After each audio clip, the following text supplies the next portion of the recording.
everyone, welcome back to the Tableau tutorials. In this video we are going to work with this screen of Tableau, that is the welcome screen of the data source, and we would be seeing what all information it can give to us and how can we work with that particular information, or if it is of any use to us, and how can we actually use it. Okay, so this is the metadata field that we are getting, because Tableau is really good in managing the metadata as well. So this is the metadata section that tells us about the name of the field, the table it belongs, and the remote field name. Along with this, it also tells us the data type of that particular column. Like row ID is the field or the column, and its type is this hash symbol. Now this hash symbol, as you might have guessed, is used to refer to the numbers. Okay, but there are different kinds of numbers, like the whole numbers, the decimal numbers, etc., which we can change as per our wishes. Like the currencies, you might want the price as 99.99. You might want the row numbers to be the whole numbers, like 1, 2, 3. You might want quantities to be the whole numbers, like 1, 2, 3, etc. So according to that, we have different forms of numbers. Next we have is the ABC, which refers to the combination of the numbers and the characters along with the special symbols. Actually, I think it would be more easier for you to understand if we just go to the preview data source option, right? So over here also you can see this information is present. That's how effective this metadata management of Tableau is. That is, along with the data source preview, you also get the information about the metadata, like its type and from which field it belongs or to which table it belongs, right? Now this hash is numbers. If you just click on this arrow icon, so we are getting these different values, or there's different options. If you want to change the name of the column, you can just select on rename. Suppose instead of row ID, I want just the ID. Okay, so you just need to type in and press enter, and that would be good to go. Let me just decrease the number of rows to 100 so that it works, its speed increases. Okay, so yeah, now let's look on to the next options. The second option is the reset name option. So suppose you have renamed a column but you want to go back to the original name. So what you can do is you can just go to this reset name option, and the previous name, the original name, would be brought back, that is the row ID. How does Tableau know about this? Because as you can see, the original data source is imported in Tableau, it's downloaded in Tableau. Okay, so it knows where it actually came from, and that is the usage of this remote field name that tells Tableau that this was the original name of the field of the table. So if you want to reset it, this is the name you should go for.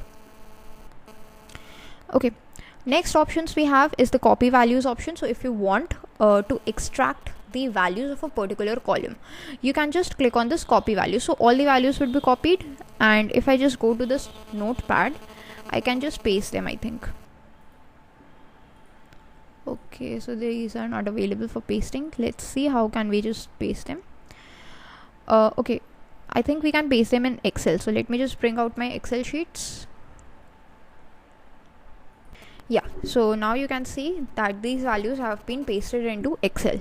Okay, let me just close it, don't save the changes. Next, what do we have is hide.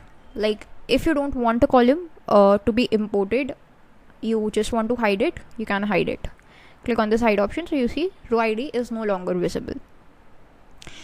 What happens if you want to bring it again? There are two steps that you need to follow in this case. The first thing is you have to go to this option, that is this show hidden fields option, and you need to check it.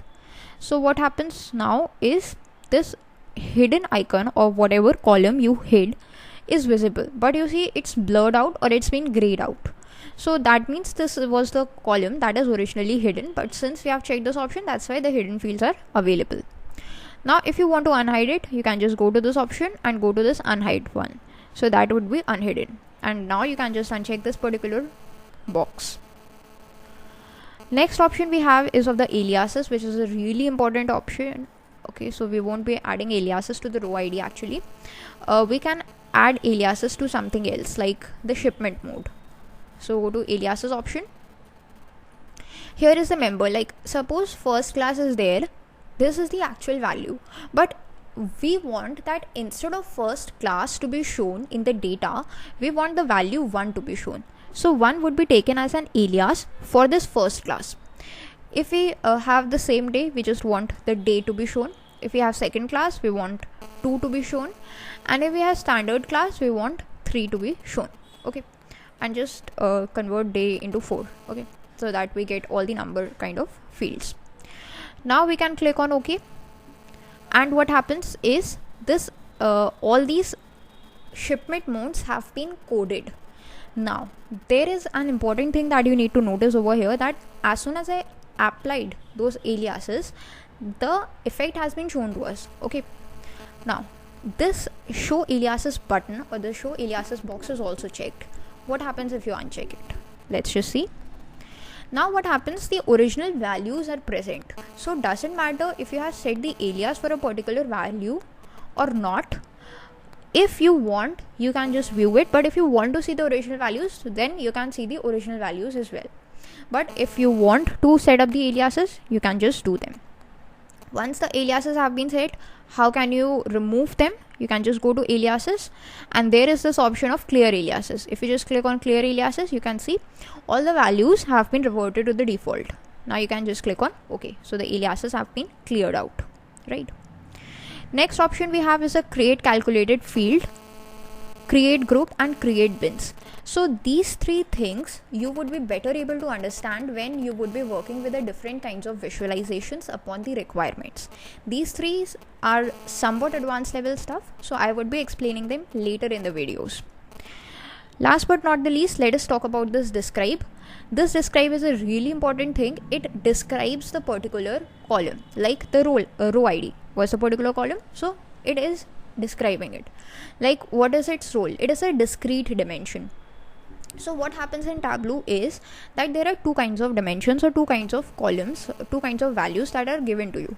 One is discrete, other is continuous. Discrete have values which have no relation with one another, like the values like 1, 2, 3, 4, etc., which are the row numbers. They have no information or no connection with one another. However, on the other hand, there are continuous values. An example would be the sales amount. So if you just go to the sales amount, let's just see if we can get that. Yeah, the sales amount, if we just go to the describe, so you see its role is a continuous value.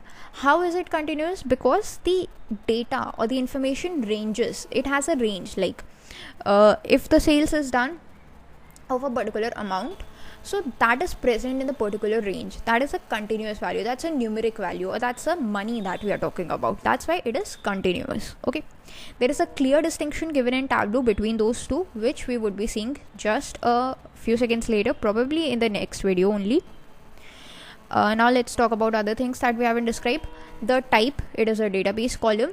The remote column, that means the actual column which is in the orders tables, row ID. The remote type, which is that what kind of data it holds. So it holds 8 bytes of data, which is a signed integer, so that really just refers to a number only, nothing else. If it contains any of the null values, then it would be yes, and if it doesn't contain any null values, so that's a no. That means none of the data is missing.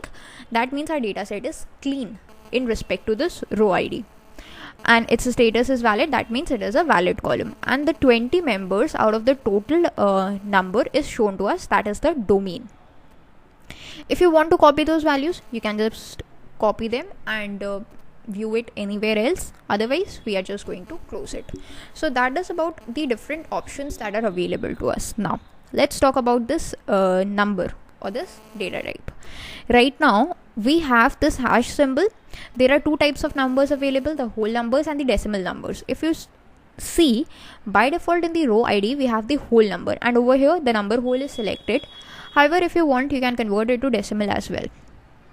We have selected number decimal, and you see, as soon as we did that, we are getting 0.00 in it. So that tells us about the data type of this particular column, right? We have the numbers.